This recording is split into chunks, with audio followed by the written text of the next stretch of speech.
Não foi ótimo, foi péssimo. Eu falei, não, o importante é estar lá. Eu falei, cara, não é estar lá. Treinar, a gente treina aqui, né? Lá é pra resolver, buscar resultado. Quando eu aposentei com 42 anos na Austrália, eu ganhei meu 4º título. O cara que ficou em segundo tinha 22. É uma minoria, mas eu tava num nível que ganhava bem acima da média como atleta, tá? Tanto é que eu saí no Guinness Book por conta disso, né? Tive um impacto gigantesco, assim, de cobrança, de imprensa, de patrocinador, minha cobrança pessoal do que fazer. Isso me atrapalhou muito mesmo. Todo mundo acha que a alta performance é só pra atleta profissional. Não é.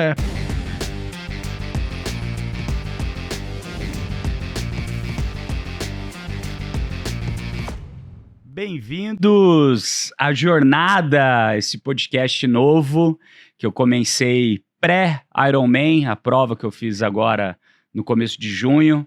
E a ideia é que agora a gente tenha pelo menos um episódio por semana, contando nessa vida que existe junto aos negócios. Afinal de contas, os negócios são um dos pilares da nossa vida empreendedora, mas tem muito mais do que isso. Tem nossa família, nossa saúde, o trabalho, entre várias outras coisas que existem juntos aos negócios. E hoje eu tenho essa verdadeira admiração de trazer esse cara que eu conheci pessoalmente faz pouco tempo, acho que faz uns 6 meses.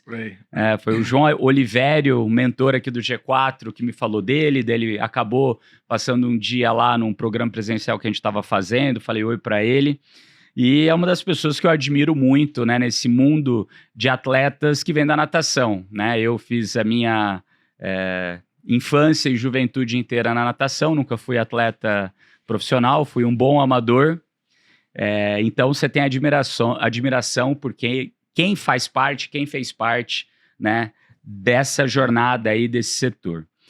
Nicolas Santos, muito bem-vindo, meu querido. Muito obrigado pelo convite, muito bacana. Aliás, eu te conheci pessoalmente através do João Olivério, mas já te conhecia, né? Então, conheci o G4, conheci o Thales, o Alfredo também. E tinha uma pessoa muito próxima que era da natação, que nadou com você na infância, né? Que era a Maressa. A Maressa. Desde muito tempo ela falava que tinha feito... lá em Assis. Exato. Então, já admirava o trabalho de vocês, enfim.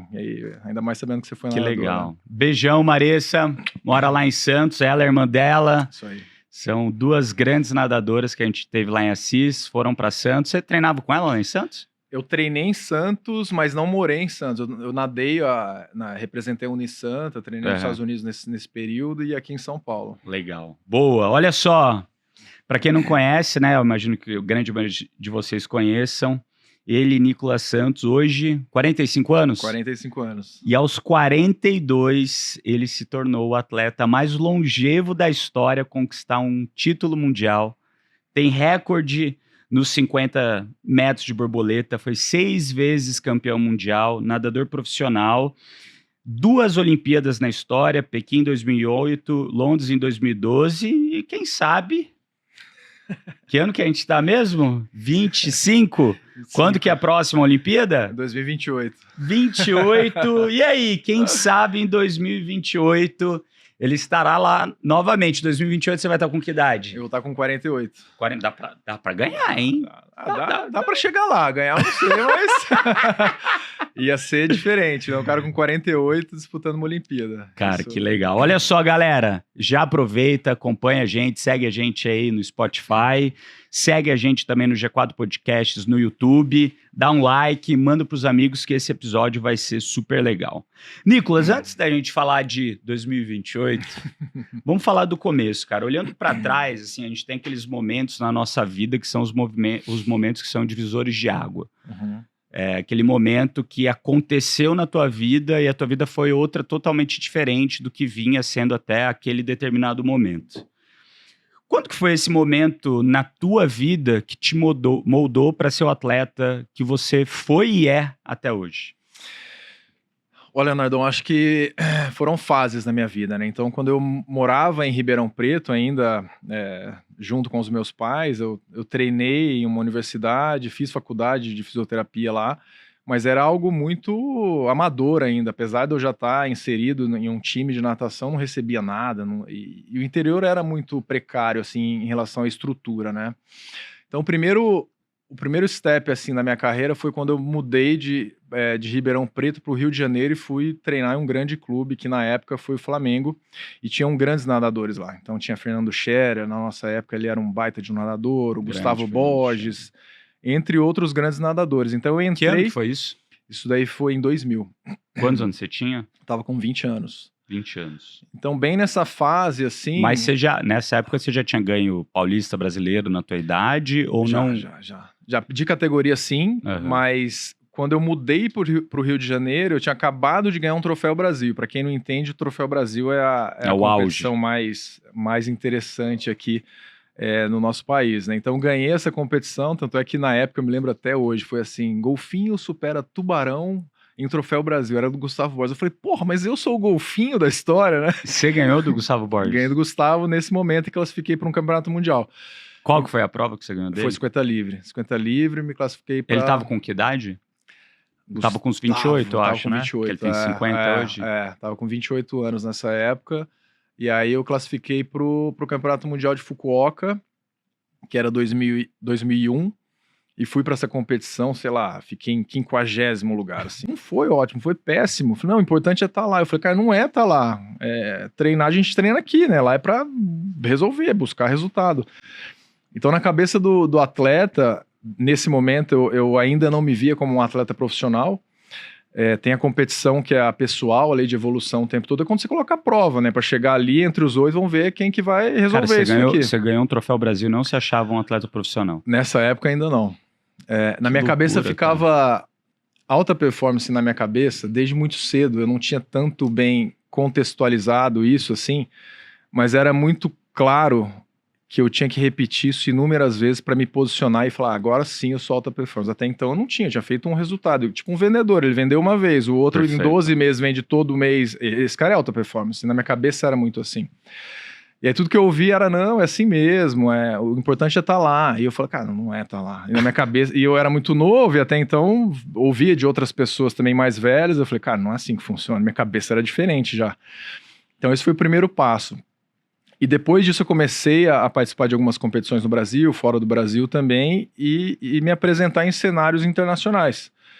E foi aí que começou, assim, naquela época aparecer alguns bons resultados, campeonatos mundiais, ficar em terceiro, pegar final de campeonato mundial também, até me classificar para os Jogos Olímpicos, né? Então a primeira classificação para os Jogos Olímpicos foi em 2008, em Pequim, bem naquela época dos trajes tecnológicos e tal. Então dali para frente falei, agora eu virei profissional, né? Isso você tinha 28 anos. 28 anos. E como é que foi os Jogos Olímpicos para você? Foi bom? Foi bom, a experiência foi boa, eu fui semifinalista nessa prova, e aí depois em 2012 eu fui nadar o 100 livre, entrei no revezamento 4 por 100 livre, foi eu, o Fratso, o César e mais um nadador que é o Nicolas Oliveira, a gente nadou essa prova, a gente não pegou final, e aí eu falei, cara, eu tô fazendo de tudo aqui para conseguir evoluir, não tá rolando mais estar no Brasil, né? Então toda a estrutura que eu tinha aqui, eu achava que eu precisava de algo diferente. E tudo que eu ouvia naquele momento era que eu precisava me mudar para os Estados Unidos. Então isso daí era recorrente nesse assunto. Mas quem que falava sobre isso? O César, que estava também fora, ou não? Na verdade, a gente tinha referências. Também, ou ele o Fratso ainda nem tinha ido. Uhum. O César já estava nos Estados Unidos, mas ele tinha acabado de ir. Você treinava onde aqui no Brasil, nessa época? Aqui no Brasil, treinei na Reebok, treinei no Centro Olímpico, no Centro Paralímpico. Mas você tinha algum clube ou não? Eu tinha clube, mas eu tinha um grupo independente. Entendi. A gente treinava e a gente montou nossa própria estrutura para desenhar o melhor cenário possível para a gente. Então, quem bancava isso? A gente. Então o clube pagava os atletas, mas para essa estrutura toda a gente que pagava. Mas você conseguia patrocínio para isso? Patrocínio, né? Tinha alguns patrocinadores além do clube e a gente pagava. Falava, então a gente precisa de um físico, precisa de um nutri, precisa de um preparador físico, 2 treinadores na borda da piscina, área de recovery aqui na piscina com gelo, e cara, a gente montava tudo, juntava um grupo bom, e cada um pagava um pouco e tocava o barco, e era assim. Como é que era ser atleta, mas ao mesmo tempo cuidar dessa estrutura e carreira? Ou tinha alguém que gerenciava isso para vocês? Então, tinha o treinador, né, que era o head coach na época, que ele facilitava bastante para que isso funcionasse, né, de certa maneira, a gente focasse só no treino. Mas é interessante, quando eu fui para os Estados Unidos não era assim, né? Então eles tinham uma estrutura muito boa, mas lá era meio Darwin, assim, jogava na parede, quem grudava é isso, assim. Então era vida louca de treino lá mesmo, Estados Unidos. Nos Estados Unidos, é. Quando que você foi para lá? Eu fui para os Estados Unidos em 2010. Mas esse para você foi o momento do agora vai ou acabou?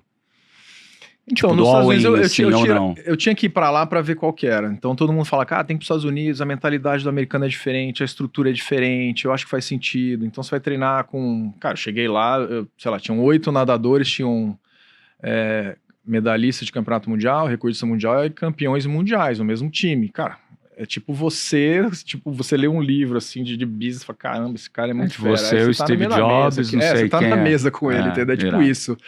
E aí eu treinava com esses caras. Aí... Mas teve algum momento que você falou, vou para os Estados Unidos, que virou a chave e falou, vou? Ou era só porque tava todo mundo Foi bem nessa época da... O que foi o momento decisivo que você lembra, assim, que você falou, putz, eu tenho que ir? Eu já tava dando meu 100% ali. Eu falei, cara, tô fazendo de tudo aqui. Eu acho que eu preciso evoluir um pouco, mudar de fato o ambiente, treinar com outro treinador, que aqui tava limitante já, não conseguia evoluir mais. E todo mundo falava, os atletas que estavam lá e até que treinaram nos Estados Unidos falavam, cara, você tem que ir pra lá, você tem que ir pra lá, o programa é assim, o programa é assado. Eu falei, cara, vou pra lá conhecer. E realmente foi uma mudança muito grande, principalmente na parte de mentalidade. Mas você foi lá conhecer, quando você fala fui lá conhecer, você ligou para essa galera, quero treinar com vocês? Não, eu liguei pro treinador, eu falei, cara, quero treinar. Ele falou, cara, pode vir semana que vem. Que eu tô com um grupo de atletas profissionais. Então lá tem a conferência, né, que é a NCAA, que tem as universidades. E o atleta que é profissional, o atleta profissional nos Estados Unidos é o que recebe dinheiro, né, de patrocinador, não pode treinar junto. Então a gente treinava e tinha um grupo de atletas profissionais. E ele falou, cara, eu tô com um grupo de atletas profissionais, você pode treinar com eles.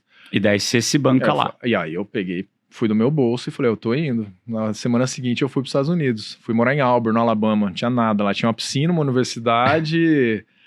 Cara, não tinha nada. Pra você ter ideia, eu saía do Alabama, ia até Atlanta de carro pra ir no cinema e voltava. Essa era a minha vida. Era quão longe que era? Dava quase 2 horas. Então era um nível assim, toda viagem era assim, tinha que ir de carro do Alabama. Você tinha o quê? 28 anos na época? Tipo por aí. Você tinha namorada aqui, esposa? Não, eu tava fazendo 30 anos. Mas você já tinha esposa aqui? Tinha namorada na época aqui. Ela foi junto ou não? Ficou aqui. E eu falei, eu vou pra lá e vou ver no que vai dar. E como é que foi o começo lá? Então, o começo foi um pouco diferente, porque os métodos de treinamento são diferentes nos Estados Unidos. Então, aqui a periodização de treino era bem diferente, com muito mais volume lá. A preparação física, só para você ter ideia, a gente chegava na sala de musculação, que era o mesmo grupo da NFL, de futebol americano, treinava lá. Então, repertórios de exercício, assim, que aqui eu nunca vi, assim. Na academia você não via. Então, era um negócio meio de forjar o atleta ali. Era um negócio bizarro, assim, pra falar a verdade. E o acesso a tudo, né? Então, suplementação, é um programa de treino absurdo, piscina endless pool, aquela piscina que você nada parado, sabe? Que você fica vendo você nadando no espelho embaixo da água. Então... Filma na lateral. Filmando tudo. E eu lembro que a gente fazia saída, a gente saía da piscina, tinha uma TV e tinha um delay, assim. Então, depois você saía, você conseguia ver, e você podia voltar, enfim. Então, a estrutura não era gigantesca, mas já era uma estrutura muito boa, né?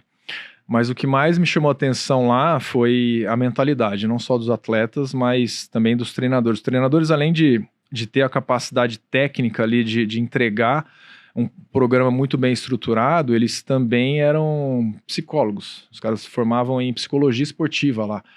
E, cara, não tem coisa melhor. Você ter um treinador que ele já te saca muitas coisas, ou então te dá um direcionamento mais assertivo nesses momentos mais desafiadores, que você tem que chegar lá, colocar a prova, cara, eu preciso ganhar esse campeonato mundial.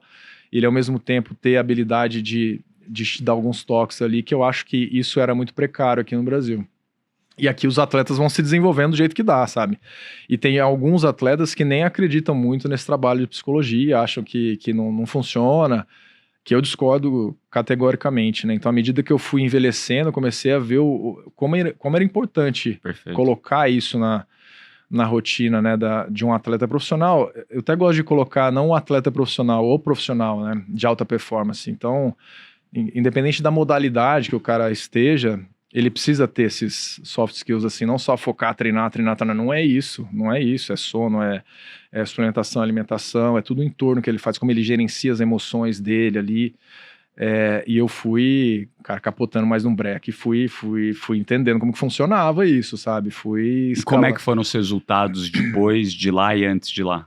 Melhorou muito? Você fala, caramba, que loucura. Eu acho que eu comecei a me desafiar mais, colocar metas mais agressivas, e sim, eu comecei a ter bons resultados, voltei dos Estados Unidos, ganhei meu primeiro mundial depois dos Estados Unidos. Então é uma somatória, né? Sim. Não é que os Estados Unidos mas me ajudou muito, principalmente nesses momentos mais desafiadores, assim, de falar, cara, todo mundo que tá aqui, eu conheço todo mundo, eu tô competindo com eles o ano inteiro, esses 8 caras aqui, eles treinam da mesma forma que eu treino, ou até falar, cara, eu sou mais forte que esses caras, então começar a desenvolver uma mentalidade diferente, que eu achava que aqui nos Estados Unidos tinha aquela mentalidade meio tupiniquim, que aqui a gente não tem acesso, o Brasil é longe do mundo inteiro, não dá pra gente competir, e sempre acontecia esse papo, e eu falava, cara, mas que papo boring, meu, vamos a move on, sabe, tipo, vai pra cima, né? E aí eu cheguei lá, todo mundo era assim, eu falei, cara, eu vi atleta em reunião, assim, que ele era um atleta mediano, bom, mas você vai entender o que eu tô falando. Ele chegou e falou, qual é o seu objetivo da temporada? Ele ganhar do Michael Phelps. Eu falei, what? Tipo, olhei pro lado, falei, cara, você não vai ganhar. O cara não ganhou do Michael Phelps, né? Ele foi campeão pan-americano. Então, assim, o cara tinha uma mentalidade e colocava uma meta ali. Que ousada. Tem alguns que falam, o cara metia o louco ali, né? E acontecia isso mesmo. E o cara conseguia bons resultados, né? Pro que ele tinha para entregar. Então, isso eu acho que foi um ponto muito positivo, assim, para mim. Estar nos Estados Unidos e que você acha que foram assim, os 3 pontos chaves dos Estados Unidos que fizeram você quebrar suas próprias marcas? Então, uma delas que você falou é isso, meta ousada e confiança de que isso pode acontecer. Agora, ambiente, sem dúvida nenhuma. Convivi com os melhores nadadores do mundo no dia a dia. Eu sabia o que eles comiam, quanto tempo eles dormiam, o que eles faziam no treino, como eles reagiam quando dava algum resultado negativo, se eles desistiam, se eles normalmente ficavam pé da vidas, né, quando acontecia algum tipo... E aí você começa a entender como funciona a cabeça desses caras, né? Então você tá no meio ali, você fala, cara, entendi como tá funcionando. Foda, exato. Né? Então o ambiente foi fantástico. Essa capacidade de lidar com esses desafios mentais nesses ambientes mais desafiadores, Campeonato Mundial, Olimpíada, chegar lá, tem atleta que treina muito bem. Chega na Olimpíada, vira um gatinho, assim, sabe? Você fala, cara, até a voz dele você vê que tá incomodando ali, mas ao mesmo tempo ele não buscou alternativa para melhorar, né? E aí eu acho que foram esses pontos, assim, mais importantes. E, cara, uma curiosidade que eu tenho aqui. Você tá lá com um cara que é o teu inimigo, entre aspas, na prova. Como é que é o dia a dia com a galera? Porque, assim, você tá lá pra treinar, treinar. Sim. Só que você também quer ter vida. E com quem você convive no dia a dia, você não chegou lá cheio de amigos. Não. Então provavelmente você vai fazer amizade com a galera da piscina. Sim. Como é que é essa relação de amizade, competição? Deu pra você ficar amigo da galera ou era competição, fora da piscina, cada vai pro seu lado e vida que segue? Eu sempre fui muito tranquilo com relação a isso. Nunca tive... Tanto é que as competições internacionais, eu sou muito bem falado com relação a isso, de não ter nenhum tipo de crise com nenhum atleta. Tem atletas que tem, não fala e tal, mas de maneira geral o convívio era muito mais no treino, né? Então o dia a dia, o que eu fazia lá nos Estados Unidos, enfim, até em competições que a gente ficava 1 mês e meio na Europa, assim, a gente treinava junto e tal, mas depois cada um por si, cada um defendia o seu, tanto é que tinham nacionalidades diferentes, né? Não eram só brasileiros lá. Se fossem só brasileiros, talvez seria muito mais festa ali, né? Mas aí tinha um americano, tinha um francês, tinha um alemão, tinha... Enfim, o cara que... Sebastian Szabo, ele igualou o meu recorde mundial, que era 21,75 na piscina curta. Eu tinha uma relação de... Oi, tudo bem? Então, meio colega, assim, não era meu amigo. E engraçado que no dia a dia era super leão, assim, no treino. Às vezes a gente fazia treino juntos, né? Quando a gente estava na Europa... competindo a ISL, mas em competições eu notava como ele mudava assim, a posição dele como atleta, né? aquela postura de competidor ali, de ser o recordista, chegava lá e muitas vezes dava aquela murchada ali, né? Então, e aí você vai sacando os caras, né? Então é importante também estar do lado deles, né? E acompanhando ao longo da temporada o que esses caras estão fazendo para chegar lá na competição alvo, se ele vai ganhar de mim ou não vai, né? Então era importante estar com eles ali ao longo da temporada. E como que foi lidar com o envelhecimento e a alta performance? Olha, eu encarei de forma bastante natural isso, mas eu tive que ter muito mais cuidado com várias variáveis, né? Então, meu sono, eu tive que começar a focar mais no meu sono, alimentação, suplementação de qualidade também. E uma das coisas que eu acredito que hoje em dia é muito negligenciado é essa questão da gestão emocional, né? Então, comecei a focar muito em fazer meditação, respiração, buscar momentos de recuperação, assim, de recover ao longo da temporada, que eu até então eu não tava nem aí, falar. E aí, quando eu comecei a envelhecer, chegava, sei lá, quarta, quinta-feira, eu já tava começando a ficar meio quebrado, sabe? E eu nunca sentia isso. Eu falei, caramba, quarta, quinta-feira é um dia que tá pegando. E aí, por exemplo, finais de semana, muitas vezes eu passava praticamente deitado. E eu fui cada vez mais administrando isso e entendendo que meu corpo estava mudando, envelhecendo, e eu tinha que começar a buscar outras alternativas para continuar performando, né? Uma delas foi volume de treino. Eu comecei a diminuir muito o volume de treino, então atletas mais maduros não precisam, principalmente da velocidade, óbvio, não precisam fazer volumes altos, porque ele já fez a vida inteira, ao desenvolvimento dele todo, entendeu? Então é muito ajuste de prova, musculação muito intensa, muito pesada, mas é um treino mais rápido, mais enxuto, né? Então busca excelência a cada tiro que você faz, não fica aquela coisa de repetição absurda. E eu fui cada vez mais entendendo que eu tinha que focar. E quando você fez o teu melhor tempo? Meu melhor tempo eu tava com 38 anos, que eu bati o recorde mundial, fiz 21,75 em Budapeste. Ali eu falei, caramba, cara, até onde eu consigo ir, né? E isso foi muito... Eu me questionava muito, né? Porque a ciência não falava isso, cara, né? 38 anos, assim, os recordistas têm o quê? 25, 26, principalmente em velocidade. Pra você ter ideia, quando eu aposentei com 42 anos na Austrália, eu ganhei meu quarto título, o cara que ficou em segundo tinha 22. E aí ele chegou pra mim assim e falou assim, cara, eu tô cursando... E você tinha 42. Cara, eu tô cursando fisioterapia porque eu vi um vídeo falando que você é fisioterapeuta. Eu falei, caramba, o cara tá entrando na faculdade, tipo, sabe? Aquele papo de... Eu passei no vestibular, eu falei, caramba, esse barco já saiu há muito tempo, cara. Mas acho que com 38 ali que eu falei, caramba, agora eu me posicionei como... Nessa questão de repetir inúmeras vezes, falar, cara, agora eu sei o que eu tenho que fazer para continuar performando, né? Até onde o meu corpo aguentaria, eu não sei, eu não tenho esse controle, né? Que é a questão da genética e a epigenética, né? Sim. Então, a maneira que a gente vive, como a gente se alimenta, o tipo de exercício que a gente faz, exercício físico que a gente faz, de forma intensa ou não intensa, como a gente gerencia essas emoções, tem um impacto absurdo nos nossos genes, né? Então, isso eu consigo controlar. Perfeito. Então, a minha genética, se ela é uma genética... se eu vim carimbado lá de nascença com algo que é difícil saber. Mas esse controle todo eu consigo ter, né? A maneira como eu vivo, eu consigo entregar com excelência até onde o meu corpo aguenta. E dos 38 aos 42, o que virou a chave para você falar, chega?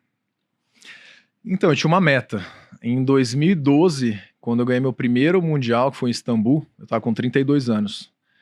Eu falei, caramba, primeira vez que eu ganho um campeonato mundial, mas agora preciso repetir. Que na minha cabeça ficava assim, cara, preciso repetir para ser um cara de alta performance. E ninguém tinha conseguido 4 títulos como campeão mundial aqui no Brasil. E aí eu falei, cara, eu quero me tornar tetracampeão mundial. Legal. Eu levei 10 anos para fazer isso. Então de 2012 a 2022 eu ganhei 4 títulos e um recorde mundial no meio. Então eu falei, cara, essa é a minha meta. Quando eu bati, em 2022, eu bati na parede e falei, cara... Acho que a página está virada aqui como atleta profissional e anunciei a aposentadoria lá na Austrália. Como é que foi para você? Sua vida inteira veio da natação. Sim. Você chegou no auge nos 38 e ainda mais no auge nos 42. Tava com sobrevida ali. Exato. Como é que foi para você falar, beleza, tudo que eu construí até agora, vira a chave, guarda no baú de memória, acabou, próxima etapa da vida? O primeiro impacto, ele assusta um pouco. Sendo bem sincero, ele assusta um pouco. O primeiro passo é que eu me programei financeiramente para fazer uma transição. Se de repente eu tivesse sido um pouco imaturo, achando que as coisas aconteceriam rapidamente nessa transição, eu teria batido a cara na parede, é isso que ia acontecer. Então, o primeiro passo foi esse planejamento financeiro para fazer uma transição, para ter mais conforto até, para conseguir fazer coisas que não obrigatoriamente eu precisava fazer, mas que eu gostaria de fazer.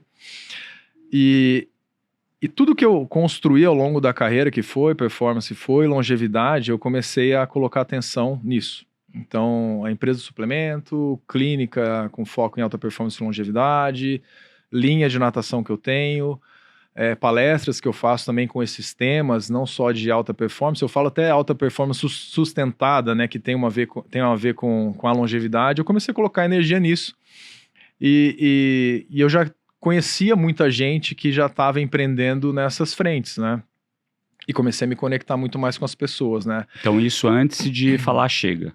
Antes de falar chega. Com que idade você começou a empreender além do esporte? Eu tive uma empresa aqui no Brasil, chamava Elite Training, que a gente capacitava treinadores aqui no Brasil. Era um B2B, então a gente fazia mais ou menos igual o G4 faz. A gente capacitava treinadores, educadores físicos, fisioterapeutas também, com certificações internacionais. Eu representava uma empresa americana que chama Athletic Lab. A gente fazia meetings internacionais também de alta performance. E isso foi quando você ainda tinha lá 20 e tantos, 30? Eu estava com 34 anos, 34. Mais ou menos. Então, no meio do caminho... Mas nessa época, o que passou na sua cabeça? Você falou, poxa, a vida de atleta no Brasil não é tão bem remunerada, não dá para viver só disso. Ou foi uma oportunidade que apareceu? Qual que foi o teu racional por trás de ter algo em paralelo? Então, assim, é uma minoria... Mas eu tava num nível que ganhava bem acima da média como atleta, tá? Atleta da natação. Então eu já tinha um conforto ali com relação a isso, mas ao mesmo tempo eu começava a buscar outras fontes de receita, né? Então nessa empresa a gente fazia, basicamente capacitava, tinha certificações internacionais e foi um momento que eu aprendi muita coisa, né? Eu fazia de tudo ali, parte financeira, fazer o contato com o americano, fechar o contrato, o dólar, o contrato é dolarizado, mas se o dólar, vão travar o dólar. Então assim, foi um momento que eu fui tocando em paralelo à natação, né? Mas eu vejo que é muito difícil colocar a intensidade 100% no esporte e ao mesmo tempo querer empreender, né? Então, vou para os Estados Unidos, vou passar 1 mês e meio lá, né? Puta, eu falar o que pro meu sócio? É difícil isso, né? Mas o que me deu uma parada ali com tudo foi a pandemia. Então ali eu tive na verdade um acordo com o meu sócio, falei, cara, vamos pro online, vamos pro digital. E ninguém falava de digital na época, né? E você só tinha esse negócio quando você parou? Só tinha esse negócio, Só tinha esse negócio e os patrocinadores, né, além do clube. Eu tinha uns 4, 5 patrocinadores e mais essa empresa que era a Elite Training. Mas quando você parou com a carreira profissional, os patrocinadores continuaram com você? Não, aí para. Aí parou. 2022, assim, dezembro de 2022, tá. A Elite estava mais ou menos, eu estava com 34 ali, então foi um pouco mais para trás ali. E no meio disso tudo eu falei, cara, vamos pro online, a gente pega uma certificação dessa presencial, filma tudo e vamos colocar para vender. Enfim, e meu sócio não queria, não quero compartilhar o conhecimento. Falei, caramba, cara, como assim? A gente pode escalar e tal. Nesse momento eu fiz 2 cursos do G4, falei com o João, eu lembro o João me atendeu na pandemia, fiz reunião com o João Olivério? Não, o João Vitor. Que legal. E aí tinha falado... Não sabia disso, cara. Pergunta pra ele, falei com o Thales fala com o João que ele vai te ajudar, eu queria ter um aplicativo, enfim, naquela época foi um momento... Que legal, não sabia disso. Então lá atrás eu já conhecia vocês, assim, com relação a isso, que eu acho que, os caras estão no digital, eles podem ajudar a gente, tá? E meu sócio tinha uma mentalidade um pouco diferente, e não deu muito certo. Falei, cara, então beleza, vamos mitar aqui, você segue sua vida. E eu voltei pra natação, fiquei 100% focado ali na natação, né? E isso daí foi o primeiro business ali que eu tive em paralelo à natação, né? E depois, você teve outros ou não? Hoje eu tenho, né, que é a empresa de suplementos. Como que chama a empresa? É Outlive Nutrition. E de onde surgiu essa ideia? Então, em 2022, eu aposentei, eu falei com o Vitor, que é da Z2, e aí ele falou, putz, vamos montar uma linha com foco em longevidade e tal, não sabia se faria dentro da Z2, e aí eu comecei a trazer um monte de suplemento que eu comprava fora, e tentando, falei, cara, eu quero fazer esse suplemento aqui no Brasil, nada podia. O que tinha lá fora o quê? Aquele AG1?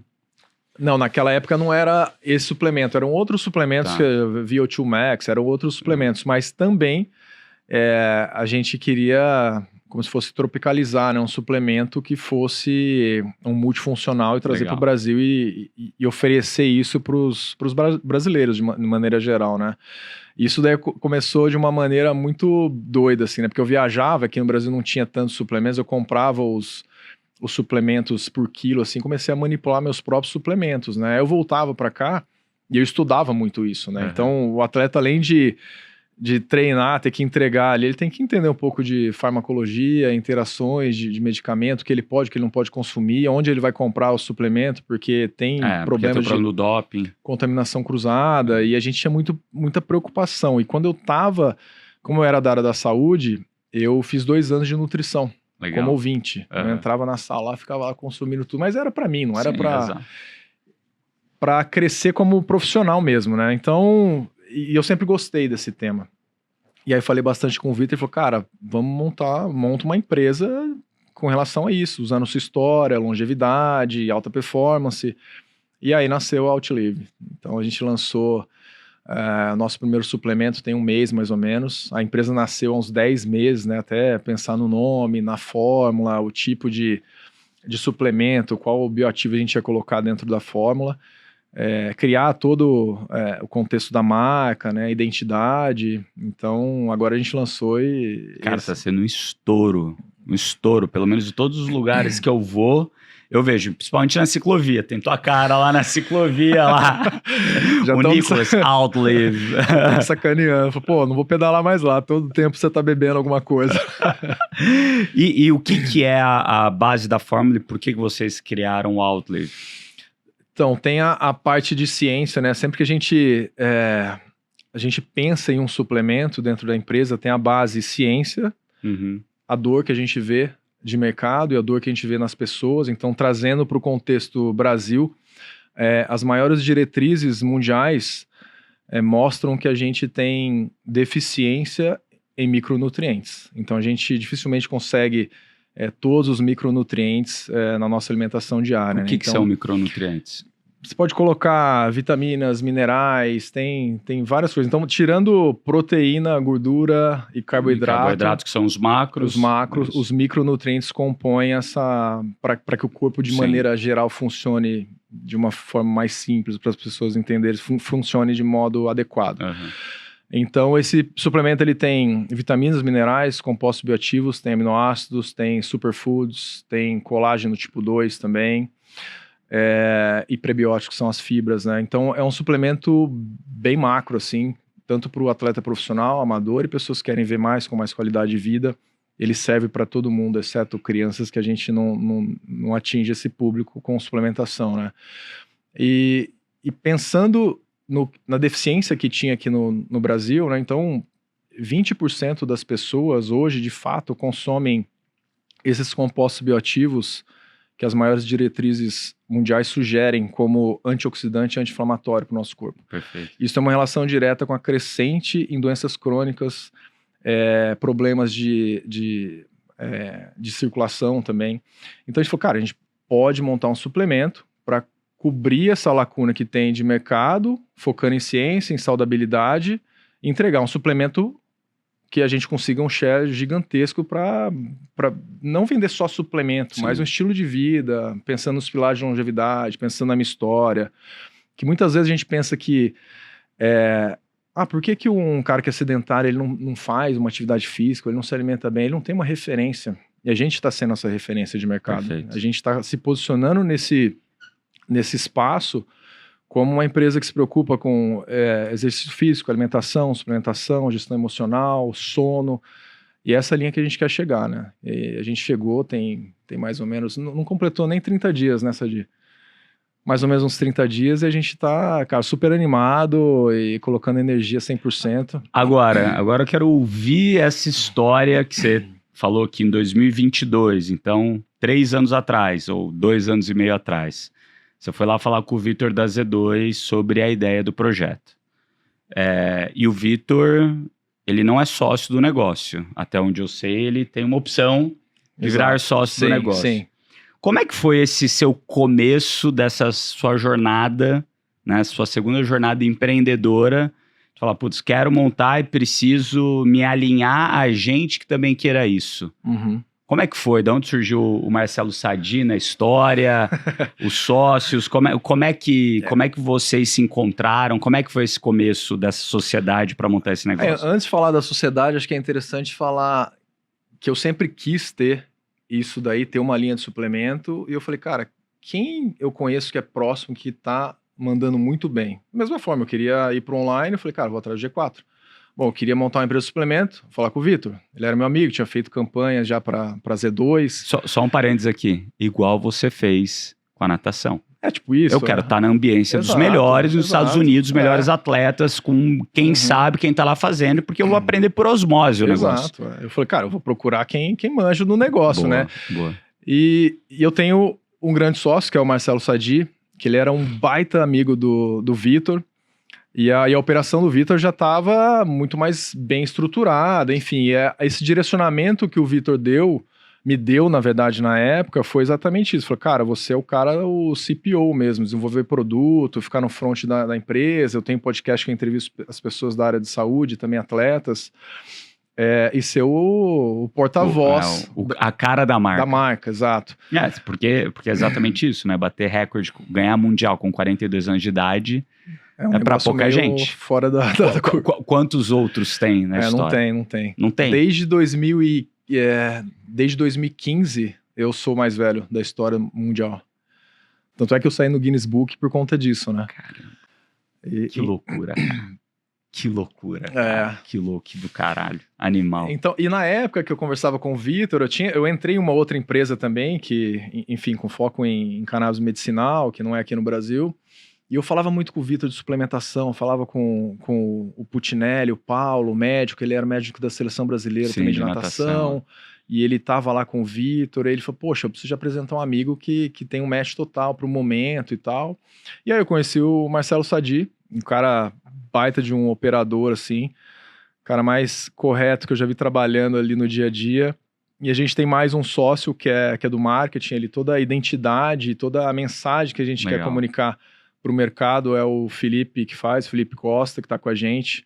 E é interessante lembrar também que eu não estou como Image for Equity, tá? Eu trabalho mesmo, eu tô na operação, faço reunião, a gente vai costurando do jeito que dá dentro da empresa, somos 3, né? Então, e é isso, cara, tá sendo super desafiador, mas eu tô gostando bastante da nossa empreitada agora. Legal, e qual que foi o maior desafio até agora desse começo de jornada empreendedora? De lançar uma marca de suplementos? Olha, eu acho que seguir by the book, o que a gente tem que fazer, a gente está fazendo by the book, tudo certinho, como o mercado pede, todas as exigências da Anvisa. Então, assim, isso é super desafiador aqui no mercado brasileiro, tá? Lá fora seria muito mais fácil montar uma empresa de suplementos, vender suplemento lá. Bastante gente falou isso, eu conversei pegava um white label, botava a minha cara assim, botava a vender lá. Eu falei com o Vitor, ele falou a mesma coisa, falei com a Mari da Probiótica, ela falou a mesma coisa. Falei com a turma, com o Urban da Essential, também falou a mesma coisa. Falou, cara, assim, a Anvisa tem um lado positivo, né? Dá uma limpada, né? Então você vê aqueles aventureiros vão sair. Que controla bem. Agora também tem um lado menos positivo, que dá um pouquinho mais de trabalho para fazer o negócio. Agora, teve algum desafio, sem falar de Anvisa, assim, do começo dessa jornada, a gente queria ter lançado 1 ano atrás e demorou mais do que vocês imaginavam? Foi. Ou, putz, depois que a gente lançou, a gente queria, sei lá, tiveram alguns casos desse de todo o começo? Acho que o primeiro obstáculo que a gente queria foi a embalagem. A gente queria fazer uma embalagem um pouco diferente.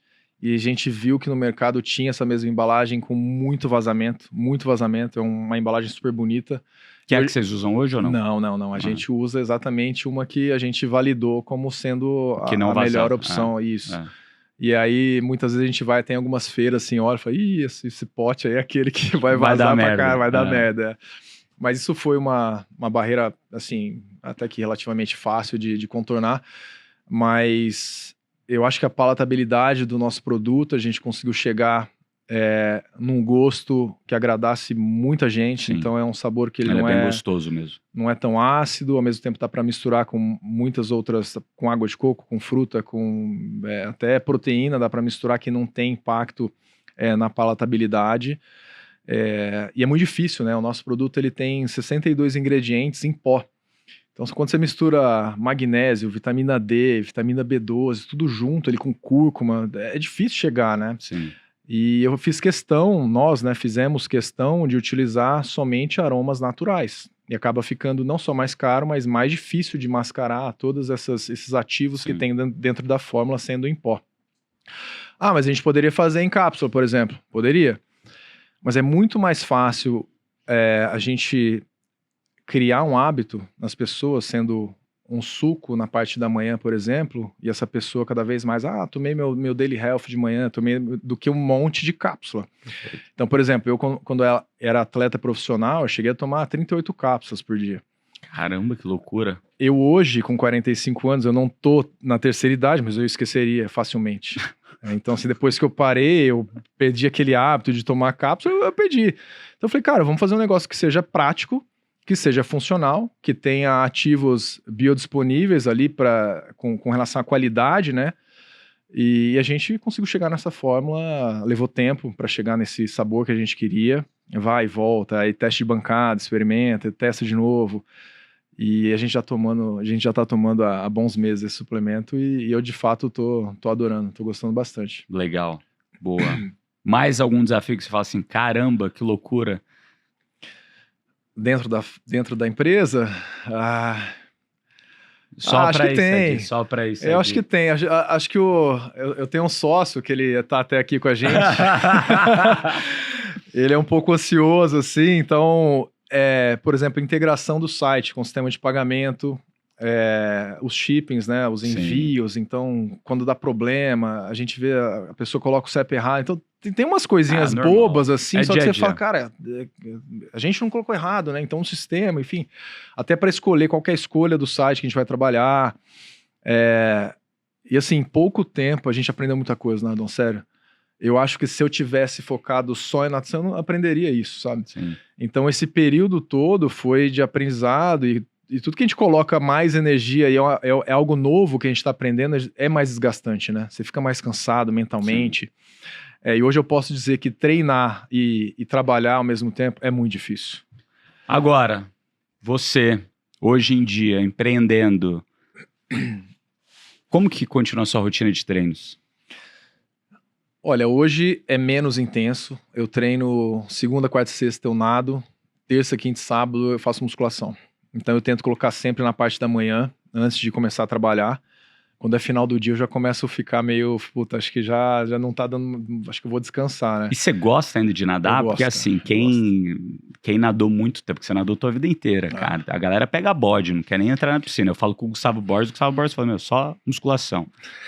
O Cezão ainda nada, que eu vejo ele nadando. Então, mudou muito, né? Eu quando tinha meus 19, 20 anos, eu treinava de 8 a 11 mil por dia, em 2 sessões. Não é mais assim. Eu era dessa turma quando era moleque. Mas isso daí, mentalmente, você destrói a pessoa bem rápido, né? Se você é um atleta velocista, por exemplo. Então, você passa quase 2 horas na piscina ali. Hoje, quanto que é teu treino? 1 hora? Cara, dá 1 hora no máximo. Mas é mais intenso, menos volume. Então, eu não preciso gastar tanto tiro, tempo. Porrada e bomba. Exatamente. Na hora que coração eu aqui dor, coração no pescoço, Z5 e vambora. Meu treino é assim, é Z1, Z2, Z5 só. É só isso. Então é técnica, aquele aquecimento, a articulação dá uma lubrificada, e pau. Mas fala aí pra mim um treino que você faz hoje em dia que é pauleira. Um treino que eu faço, por exemplo, um cluster assim, de 4 vezes essa série. Eu faço, sei lá, 3 de 100 palmateio nadando e perna submerso. 6 de 15 com paraquedas G, que é um paraquedas grande, com palmar pé de pato. um de 25 e um de 50, 100%. Faço 4 vezes isso. Isso é uma série. Um de 50, 100%, quanto que é? Só pra galera ter noção do tempo. No treino dá uns 24. Uns 24, assim, dá pra fazer. De borboleta, né? Um pouco... Borboleta. Que loucura, e é isso, aí eu cara. faço um treino desse, solto um pouquinho, putz, aí eu falo, cara, agora eu tô vivo, tô sentindo dor no corpo. E, tá bom, vamos pra próxima. Tá, eu vejo teus posts, você fazendo aquele, eu acho que é a terra, aquele lá. Hand clean. Cara, que loucura que você faz com a mão aqui ainda assim, fica desse jeito, vai quebrar a mão, filho da puta. Para com eu quase te mandei no outro, vai quebrar a mão, porra. Você viu? Já viu? Já? Ele tá lá, galera, quem não sei, como faz pra te seguir no Instagram? Nicholas Santos 1. Nicholas Santos 1. Ele faz hand clean, que hand chama? Clean, hand clean. Ele levanta uma barra, cara, que ela parece muito pesado. 100 quilos, sim. 100 quilos. E daí ele joga pra cima assim, e a mão dele fica pra baixo, assim, que eu não consigo nem ter essa mobilidade de mão. Vai quebrar a mão, cara, que loucura é essa? é bruto o negócio. Mas é diferente, né? Então, imagina que um atleta, um cara tá começando a nadar, desenvolver repertório de movimento, né? O nível que eu já tô, cara, isso intensidade já é automático, tchau, já. Ó, atleta vive overtraining. Empreendedor já tem burnout. Sim. Você já passou algum desses extremos na sua vida? De overtraining, burnout? Já. Burnout não, ainda não. Não vai passar, fica tranquilo. Com essa tua vida de atleta aí, não vai passar. Mas o que eu coloco como prioridade hoje... Como é que foi isso pra você, cara? Que época que foi que você teve esse overtraining? Eu treinava altos volumes. Eu treinava mais ou menos uns 9 mil, 10 mil metros. Chegou uma hora, eu falei, cara, eu não tinha energia pra comer, assim. Aí eu comecei a fazer um monte de exame e falei, cara, você tá com overtraining, você tem que deixar uma semana aí. Que o volume de treino era muito grande, né?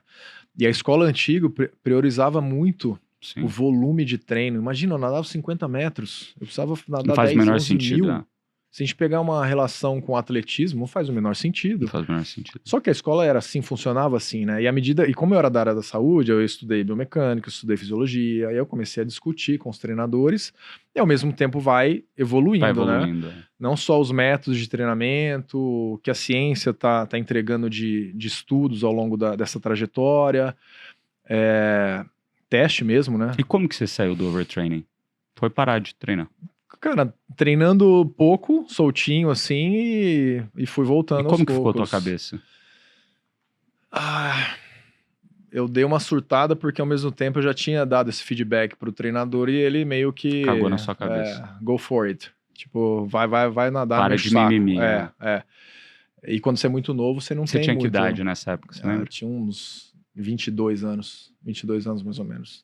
Então foi logo depois daquele Troféu Brasil. Foi agora vai, né? Aí o agora vai muitas vezes não é o volume, né? É o treinar certo. E eu acho que ali foi um erro ali, errou a mão ali naquele momento, mas depois disso também nunca tive nenhum tipo de lesão grave também. E cabeça, como é que ficou? Ou ficou de boa? Ficou de boa porque passou muito rápido. Eu fiquei praticamente 1,5 sem fazer nada. E aí comecei a fazer exames para ver marcadores, CPK na época e, cara, foi super boa. Ok. Cara, a gente sabe que na nossa vida de intensidade, né, a gente tem disciplina, tem família, tem esporte, amigos, cara, tem trabalho. Com tanta intensidade na tua vida inteira, teve algum prato que caiu? Porque eu não acredito muito no equilíbrio, tá? Eu acredito no constante desequilíbrio. Agora eu vou focar mais nisso, aviso o resto da turma que você vai focar nisso e go for it. 3 meses, 4 meses, 6 meses de intensidade, chegou no objetivo que você queria, calma, tira um pouquinho o pé, arruma aquilo que você fez cagada nos últimos 6 meses. Foco. Sim. Beleza, desequilibrou um pouquinho de novo. Beleza, vai dar merda, volta, foco. Sim. Eu acho que o maior desafio ao longo da minha carreira foi esse tal do equilíbrio entre saúde, família e trabalho, né? Então, enquanto eu estava construindo e buscando ser recordista mundial, campeão mundial, títulos que até então ninguém no Brasil, até no mundo, não conseguiram na época, eu tinha um acordo, um combinado mesmo, sentava com a minha família e falava, bom, eu tenho esse projeto, ele vai durar 16 semanas, que normalmente é um programa de treino, ou eu vou passar um mês agora na Europa, treinando, competindo, vou ficar morando num hotel, papapá, e eles compravam esse sonho também, esse desafio. E sem dúvida nenhuma, podia ser seria clichê aqui, mas não faz o menor sentido eu falar que eu consegui encontrar esse equilíbrio no meio do caminho. Não existe equilíbrio. À medida que eu fui envelhecendo, eu comecei a olhar para trás e entender que, com a mesma intensidade que eu colocava para construir tudo aquilo que eu queria como profissional, eu tinha que voltar com essa mesma vontade para ficar com eles também, porque eles eram meus maiores torcedores ali, né? Minha família, no caso. Sim. E eles entendiam muito bem isso, né? Então eu acho que foi um combinado, mas é o que você falou, né? É um alvo móvel ali que você tem que ficar o tempo todo tentando buscar ele ali, né? Então esse papo de equilíbrio, para quem tá na altíssima performance ali, eu não tô nem falando do atleta, tá? Vocês mesmo, pessoal que trabalha, corporativo. E, por exemplo, minha esposa, ela era super executiva também, da área financeira. Então a vida é louca pros dois lados, assim, sabe? Então, por exemplo, chega finais de semana, a gente tem um combinado. Falou, vamos tentar ninguém pegar no telefone aqui pra gente ficar mais junto e tal. Mas eu acho que é o ponto mais desafiador, sem dúvida nenhuma. Você estava comentando comigo antes da gente começar aqui o bate-papo gravado, que a alta performance exige também de você o limite. Uhum. E que muitas vezes você está ali no limite do que teu corpo aguenta como atleta para não se lesionar, e você faz aquela série a mais, que você sabe que aquilo é necessário para você chegar onde você precisa chegar. E que depois você vai lá na física e fala, meu, conserta aí. Como é que foram esses momentos de quase lesão? Que você acabou de comentar que você nunca teve uma lesão séria, talvez. Como é que era para você esse limite, esse limiar do... Eu sei que mais uma gota o copo vaza. Eu sei que, cara, mais um passo eu caio do precipício. E pode ser que o precipício não tenha volta. Não volta. Eu acho que eu tive que ser bem inteligente para chegar nesse ponto. Primeiro que eu era da área da saúde, eu entendia, eu tinha autoconhecimento, sabia se era uma dor se era uma articulação, se era um músculo que eu tinha machucado, ou se era simplesmente uma dor muscular, né? Então, existem atletas que não têm essa percepção. Cara, autoconhecimento, você falou a palavra. Autoconhecimento. E isso me levou adiante, eu não tenho dúvida que me levou adiante. Então, eu tive 2 lesões na minha vida, uma tendinite de ombro, que acho que você teve quando você nadou, né? Então, todo mundo um movimento teve. errado lá, enfim, aí isso foi simples de resolver. E um estiramento grau 2 no peitoral, não foi uma ruptura total, grau 2 dá uma rasgadinha no peitoral, né? Fazendo supino, um treino que era super intenso, já estava super fadigado. Quando eu percebi que ia rasgar, ia dar merda, soltou. Fez o barulho e eu já parei na hora, entendeu? Se eu tivesse continuado, ia ter uma lesão grave. Então foram esses 2 momentos aí. Fora tendinite de cotovelo, mas nada tão intenso, tá? E o alto rendimento é isso. É entregar resultado consistente a longo prazo e acima da média. Para ser mediano, você não precisa bater a cabeça no teto. E o atleta de alta performance, ele vive assim. E eu sabia que eu tinha que ficar o tempo todo ali, ao mesmo tempo encontrando formas de não deixar isso avançar, que é muito difícil, é uma linha muito tênue, né? E você viu entre todos esses seus colegas e atletas que treinavam com você, brasileiros ou não, que passaram disso Te falo 2 aqui que César Cielo estourou os 2 joelhos. Puta, o Bruno Fratos, duas cirurgias de ombro e uma de joelho, não muito longe de agora. Então, assim, você tem que interpretar e você vê que isso foi deles terem, talvez não terem a percepção que você, como fisioterapeuta, tinha de saber qual o limite. Porque... Ou saber que, cara, passou do ponto, eu vou resolver isso agora. E não, vou indo, eu tenho que fazer, cara, menos, porque é uma ferramenta que você precisa ali, né? Cara, isso é um negócio muito louco, assim, que eu treinei até os 16, 17 anos natação e eu era dessa escola antiga de novo, né? Longe de ter sido um atleta bom. Mas você vivenciou isso. É isso, e foi o que me trouxe até aqui, né? A mentalidade do atleta que foi imputada na minha cabeça quando eu era criança, de disciplina, de aguentar o tranco, de aguentar a dor, de ter que fazer mais, do endurance, fazer treino de 8, 11, 2 treinos. Mentalmente desafiador. Sábado de manhã no frio, 5h30 de manhã, cara, na piscina descoberta. Assim, tenho muito a agradecer ao Paulão, que era o meu técnico, ao Zinho. De Assis, né? A turma lá de Assis, que era muito braba mesmo. Os caras fizeram baitas atletas lá, né? Mas essa mentalidade do esporte seguiu minha vida inteira. Agora, depois de mais maduro, né? Então voltei de fato a fazer exercício físico, né? Graças a meu querido amigo Sadia, que foi um dos... eu não contei essa história, vou até contar história que aqui, é boa, a gente tava resenhando aqui antes, galera, que o Nicolas chegou aqui, eu falei, cara, você sabe que eu fiz o Ironman graças ao Sadia? Dele, como assim? Que história é essa? Eu falei, pô, pois é. Na verdade, foi graças a ele, mas ele foi um dos facilitadores. Quando eu comecei nessa história, vocês já devem ter ouvido aqui em algum podcast, algum lugar que eu falei, foi uma aposta que eu fiz com o Thales. Quer dizer, que o Thales fez comigo a aposta. E foi num domingo. E a gente tinha bebido um monte de vinho bom. E a aposta era de eu fazer uma distância olímpica no dia seguinte, numa segunda de manhã. E eu não tinha nem bicicleta, que eu treinava na bicicleta da academia, do prédio, cara, que a bicicleta velha, parada.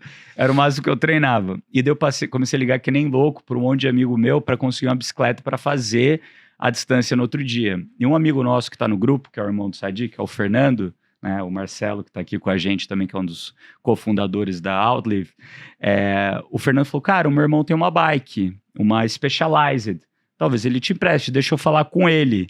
E daí ele mandou mensagem para ele, eu fui lá meia-noite e meia, 11h30, nem lembro, na casa do Sadi, pegar a bike. Ele, pô, você quer levar sapatilha ou não? Deu, não, cara. Nem precisa, que eu não sei nem clipar, é perigoso eu andar com isso daí. Ele, você quer capacete também? Deu, por favor. E ele, Garmin, põe o Garmin aí também, põe tudo aí que eu tenho direito. Ai, foi maravilhoso. Então, Sadi, ó, eu já tinha te agradecido de novo, muito obrigado por ter prestado a bike. Foi daí que foi o começo dessa história até o Iron, que foi agora no começo de junho. Mas por que eu tava contando essa história, né? Porque nesse ciclo de 17 meses que eu dei uma acelerada e não recomendo a ninguém fazer isso, o ideal para você fazer um Ironman é um ciclo de 3 anos. Eu dei uma antecipada porque um amigo meu ia fazer agora, falou, é o único Ironman que eu vou fazer na vida, que é o Dennis Wang também, ó, beijo pra você, meu querido. Ele falou, eu vou fazer e depois desse eu nunca mais vou fazer o Ironman. Eu falei, pô, sacanagem. Se eu não fizer com ele, eu não vou ter um brother para ir junto, então eu vou fazer com ele. Mas eu tive muita lesão ao longo do caminho. Então, pô, eu não sou... Se você vai correr hoje, você se fode todo. Todos os nadadores, principalmente... Tem referência, né? E porque a gente não se acostumou a fazer esporte de impacto. E tudo bem que você que é velocista, você puxa muito ferro. Mas a maioria da galera que é mais longo, prova de fundo, não puxa tanto ferro. E te protege, né? Esse é o ponto. Pô, o ferro bem puxado te protege bem. Te protege bem. E, cara, eu tive todos. Tive canelite, tive líbio tibial, tive bandilho tibial, lateral. Agora, um mês antes da prova, tive fascite plantar. Clássico. Cara, eu tive todos, assim, o bingo do corredor amador, eu tive todos, sabe? Check, check, check, check. Graças a Deus não tive nada no joelho, nem vou ter. Agora, é difícil você separar, porque a gente tá muito acostumado à dor. Eu tenho um suporte à dor grande, talvez não tanto quanto você. Mas é difícil você entender, cara, o que é dor muscular, o que é dor articular, o que é a dor de ligamento, o que é dor de tendão. É muito difícil para o amador saber isso. Agora eu já estou um pouco mais carimbado porque eu já tive elas. E agora eu sei que quando começa a doer, eu já paro o treino, já mando mensagem para físio ou pro médico, falo, cara, tá doendo aqui, o que eu faço? Gelo, bolinha e vai na físio para ver o que é. Então, assim, é difícil de ter essa consciência corporal, esse autoconhecimento. E eu vejo que na vida de empreendedor é a mesma coisa, cara. O autoconhecimento do que é limite, do que é pressão, do que é burnout e o que é pressão normal do dia a dia, o que é, cara, passei do ponto, preciso desacelerar, o que é eu preciso tirar férias. Porque o descanso é tão importante. Faz parte do treino. Certeza. Então, são coisas que a maioria da galera que tá no começo da jornada, que tá lá com seus 20, 22, eu, marinheiro de primeira viagem que tá empreendendo, eu fiz esses erros quando eu tava, com o meu segundo negócio que foi a Canoe. All-in, assim, bizarro. Era trabalhar que nem um maluco, não parava. Cara, eu não tive não tive férias até vender a Canoe para da Fit. Nossa. Foi assim, direto. Foi uma jornada de quase 5 anos. Nossa, pesado. Sem férias, sério, férias, sabe? Que você desliga. Era férias, vou passar o fim do ano com a família, telefone, responder 2, 3 dias. Agora, férias, 1, 2 semanas, desligando o telefone, não tive. E isso, faz mal, sabe? Não é bom, não é saudável, né? Então, pô, autoconhecimento é um negócio que pra mim muda muito o jogo, cara. É o que você estava falando agora de disciplina, né? Disciplina, resiliência, até onde a gente vai. E é importante que o cara que é da alta performance, isso é básico para ele, né? Minimamente, ele já faz bem isso, né? Eu acho que o que me levou também mais adiante foi esse inconformismo, sabe? De falar, cara, não, eu tenho que ser 4 vezes campeão do mundo. Eu quero fazer algo que ninguém fez. E aí eu fui buscando maneiras de chegar até lá, né? E uma coisa que, assim como nos negócios, no esporte não é diferente, é o timing certo, né? Então o timing tem uma correlação gigantesca com o sucesso de um projeto que a gente está construindo. Explica um pouco mais disso.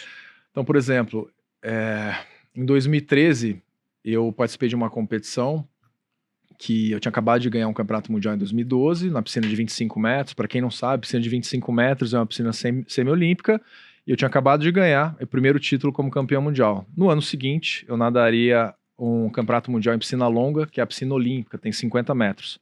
E eu cheguei lá e falei, bom, vou ganhar essa prova também. Acabei de ganhar, vou ganhar também.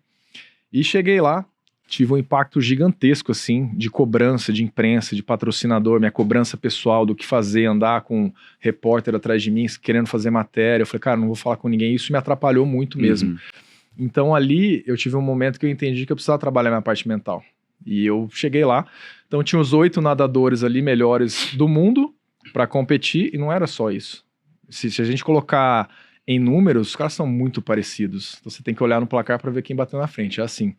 Então tem outras variáveis ali, que é o controle emocional, na situação de pressão, e eu vi que eu precisava desenvolver isso, ainda que não estava tão bem desenvolvido, e fiquei em 4º lugar nessa competição. Saí dali e falei, cara, o que eu preciso fazer? Trabalhar a parte mental, descansar mais, e comecei a buscar alternativa, investir em tecnologia também, que eu comecei a colocar muito energia nisso.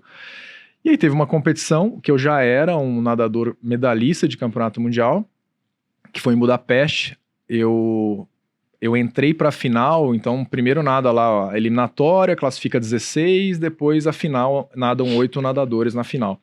E eu entrei para a final, fui avançando, cheguei na final, eu nadei, fiquei em 8º lugar. Eu falei, caramba, 8º lugar.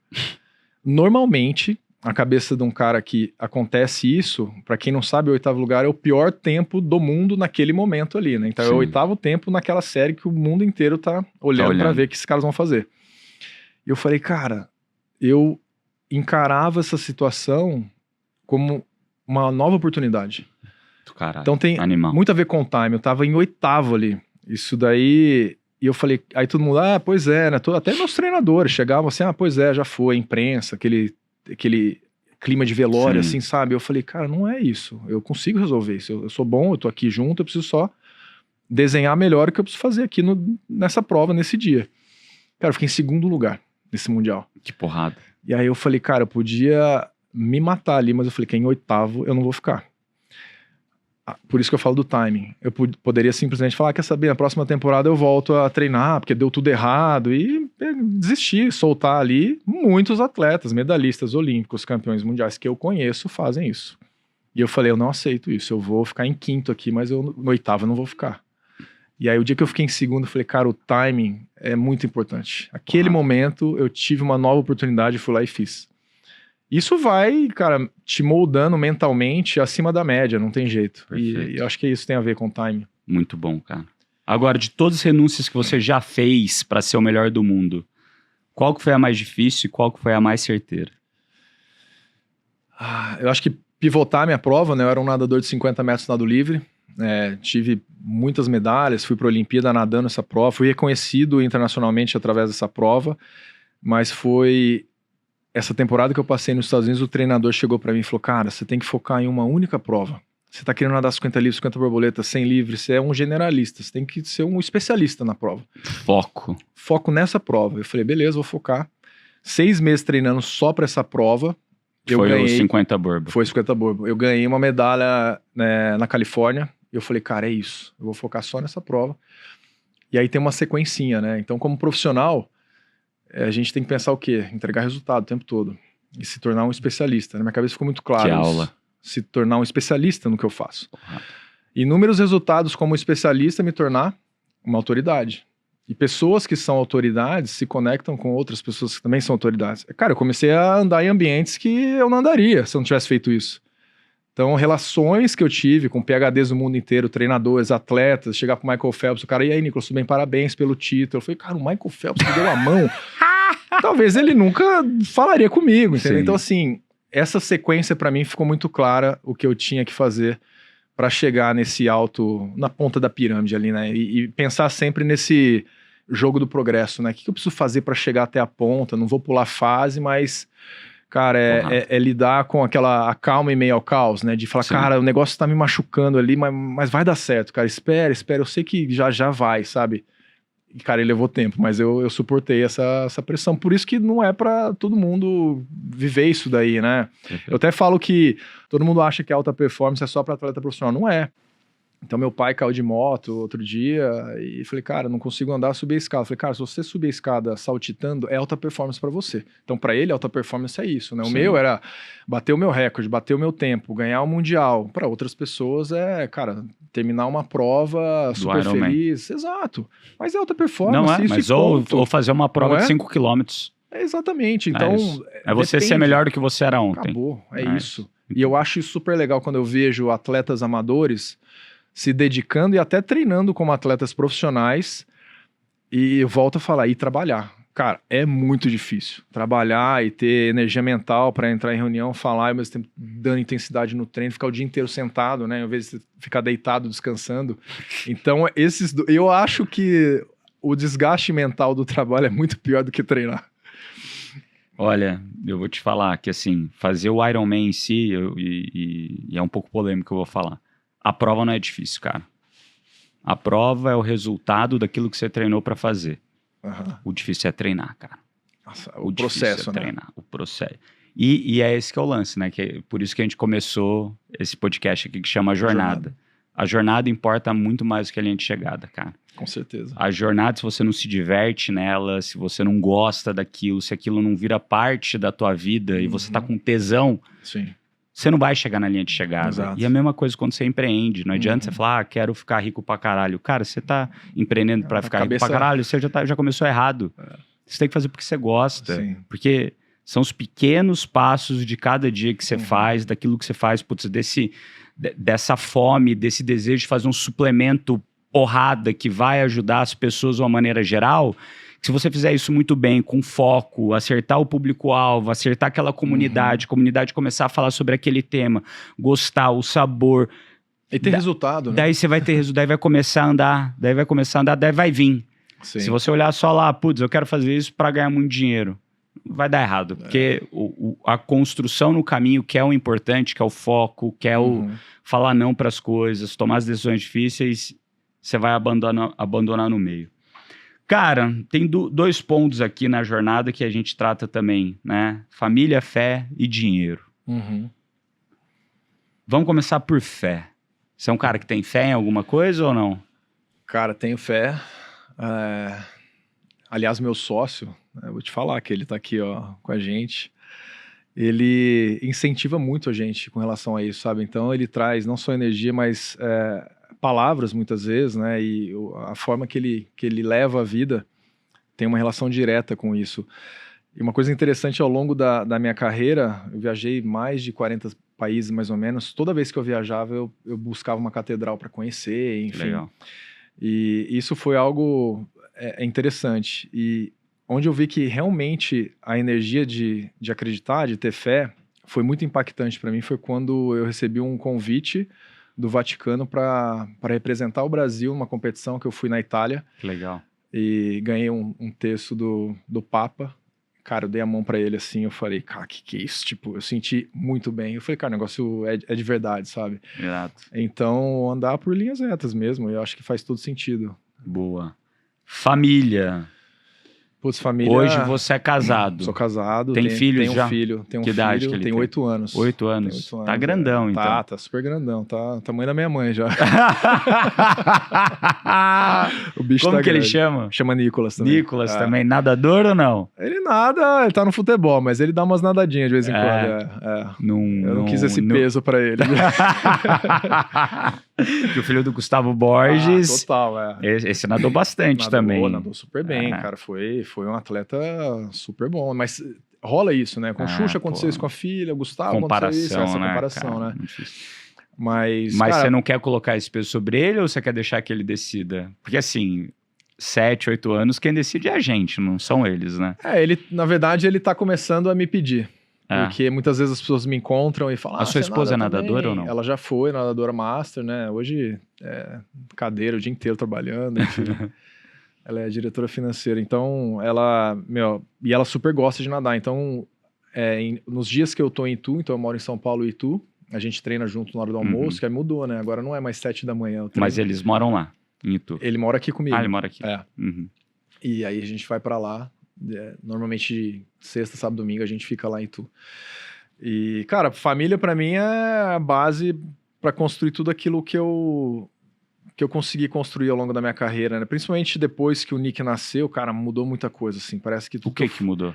Parece que tudo aquilo que eu fazia era pra ele, assim, sabe? De ter um pouco mais de responsabilidade. Não que eu não era irresponsável, mas de saber que eu tenho um filho, uma pessoa para educar, para criar, que é tão difícil também, e conseguir coordenar tudo isso, né, treinar, ficar com ele, família, eu acho que isso me colocou muito mais maduro, assim, sabe, como um atleta profissional, de encarar o esporte também como um trabalho, até então talvez não encarasse isso. E como que é hoje a tua relação com ele em tempo de qualidade junto? Porque o negócio, assim, eu tenho 3 filhos, né? Um de 7, um de 4 e uma menina de 1 e 8.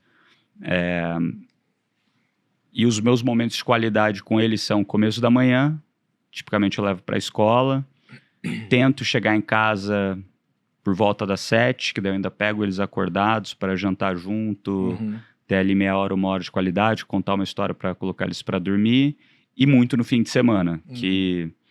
De 4 anos pra cá, eu coloquei uma regra de que fim de semana só me chamem pra trabalhar se o mundo estiver caindo ou se for muito necessário. Se não for necessário, os fins de semana são da família. Antes eu não conseguia fazer isso por N motivos, né? Como é que é essa sua relação hoje com ele? A minha rotina é bem parecida com a sua, assim, eu acordo, tomo café da manhã com ele, levo ele para a escola, e depois eu busco ele, em outros momentos a mãe busca ele, mas... eu fico muito mais curioso e crio uma atenção muito grande com relação a como ele está vivenciando o processo educacional mesmo, assim, saber como está a escola e tal, papapá, e até... Ele vai para algum clube hoje ou não? A gente era sócio do Paineiras, e aí como a gente está mais em tudo que aqui, e no meu condomínio tem uma piscina de 25 metros, legal. Tô tentando convencer a patroa a comprar o terreno do lado e construir uma academia.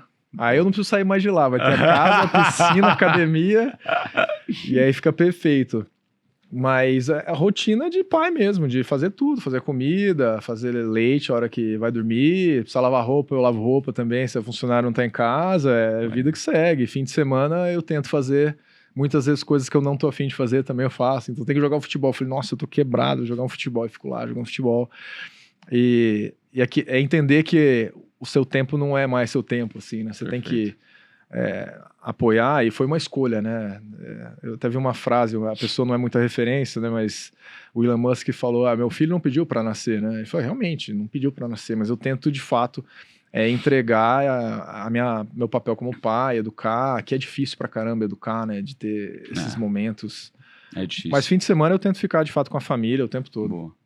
E dinheiro, cara? Você falou que entre os nadadores, talvez você veio numa época que a natação, de maneira global, era um pouco mais bem remunerada para quem estava no topo. Qual foi o momento da tua vida que você falou, cara, zerei a vida, não preciso mais me preocupar com dinheiro?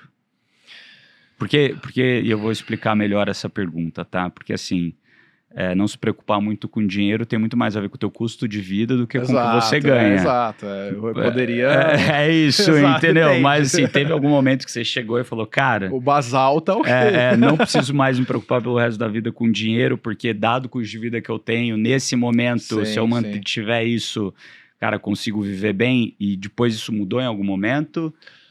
Eu acho que quando eu aposentei, eu deixei para trás 4 grandes patrocinadores que eram salários de executivos, assim, que eu tinha como nadador. E isso não é uma média, não é uma realidade, principalmente aqui no Brasil. Mas hoje eu tenho uma vida confortável, obviamente, que é o que você falou, né? Eu poderia extrapolar em alguns momentos e seria muito mais desafiador para mim. Mas o Basal hoje tá muito bem estruturado e isso é muito bom eu ter me planejado, porque me dá conforto para eu construir algo sem estar no desespero, né? Porque senão eu ia pegar qualquer outra coisa simplesmente por causa da grana, né? E entender que você tem que criar múltiplas fontes de receita também, não depender só de uma, né? Porque, sim, poxa...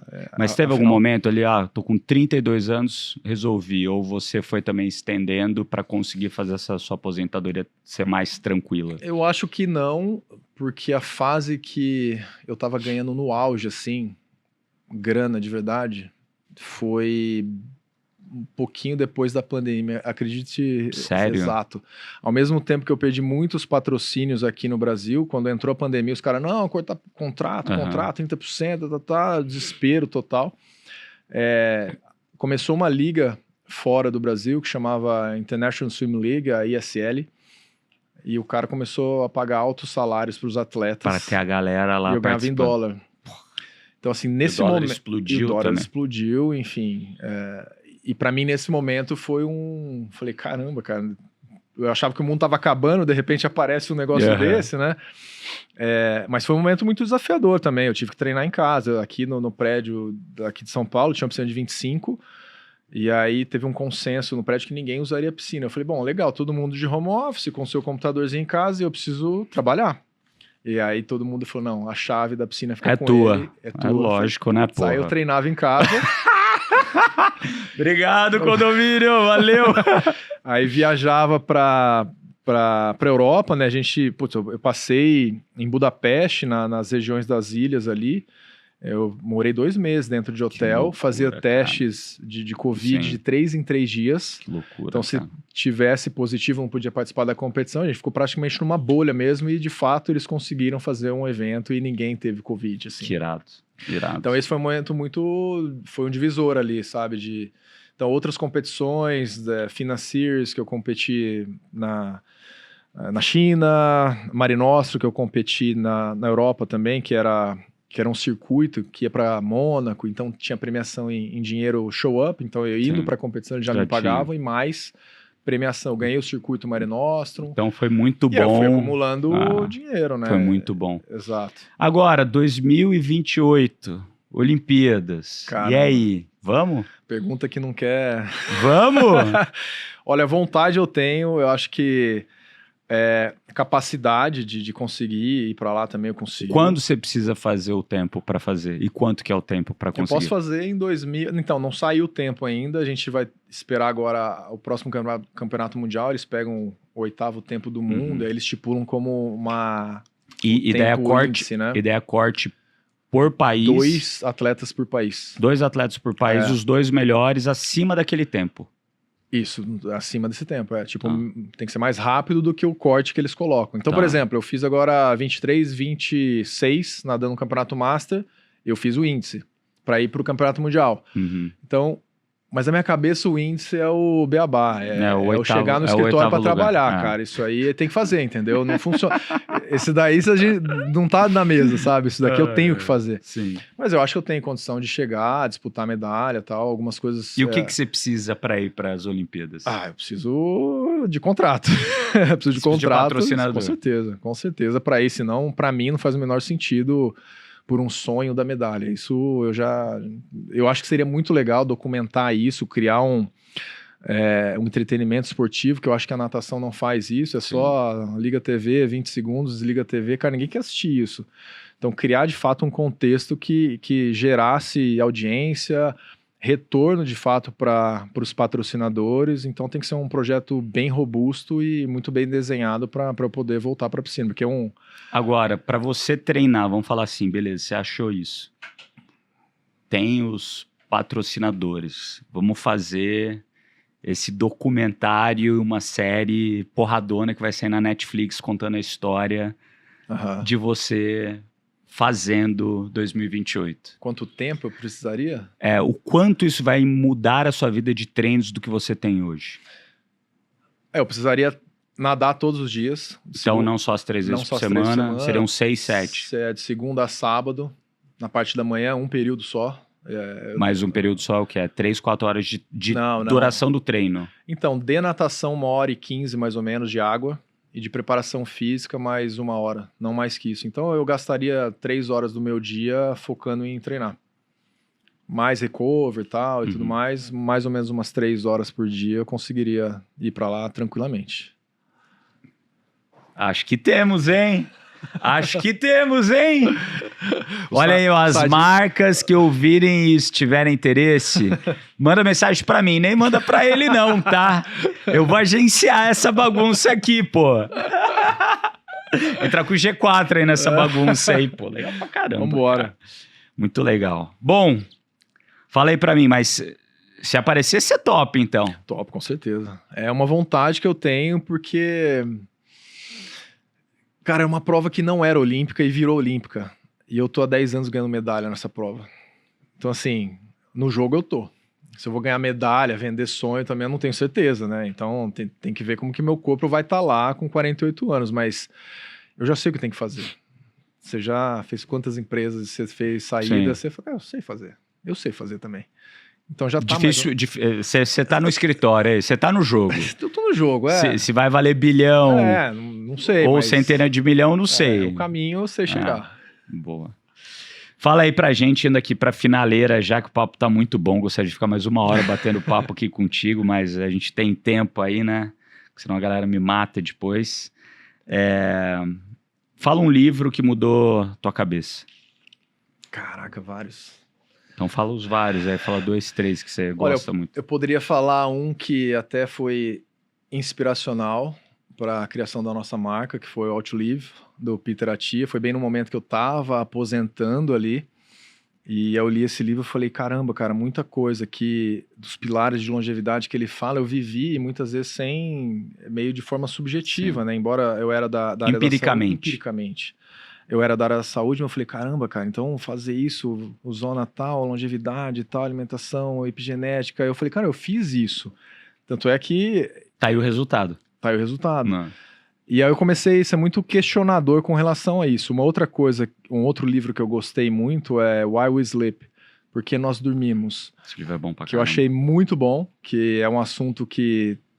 quando a gente fala em sono, a gente pensa logo em produtividade, não só em recuperação, né? Quando é um atleta, a gente pensa em recuperação, mas na minha cabeça, como eu estava entrando nesse universo de empreender, e eu comecei a ter mais dificuldade de dormir mesmo. Muitas vezes me dava 11 da noite, eu falei, cara, preciso anotar isso.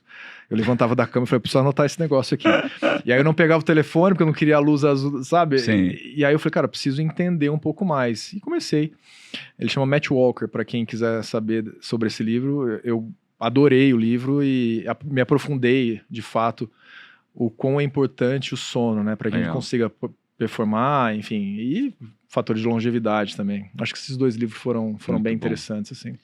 Um hábito que você odiava no começo, mas que hoje é vital na tua vida? Um hábito que eu odiava... Caramba, na verdade, eu não mudei. Eu continuo sendo a mesma pessoa. Eu tenho uma vida... É que assim, eu vejo que para muitas pessoas que me abordam, falam, cara, como você conseguiu ficar até os 42? Como se fosse um peso, né? Uma dor de fazer isso, e nunca foi. Porque a jornada tua... Minha jornada foi gostosa, foi prazerosa, eu aproveitei o processo, eu não ficava assim, eu preciso ser campeão mundial, se eu não for campeão mundial, Não, foi um processo. E aí eu tirei um pouco de intensidade, só que o meu estilo de vida é o mesmo. Perfeito. Um recado final que você queira dar pra galera? Eu acho que tem uma relação com essa alta performance sustentada, né, de o tempo todo buscar alternativas, de buscar a sua melhor versão, é onde a gente consegue de fato chegar em tudo aquilo que a gente desenha, né, seja no esporte, seja empreendendo, e ter calma nesses ambientes caóticos para que a gente consiga lidar com muita maestria para chegar no grande objetivo da nossa vida. Muito bom. Qual o segredo de ficar tanto tempo nos rankings mundiais da natação? Autoconhecimento. Autoconhecimento.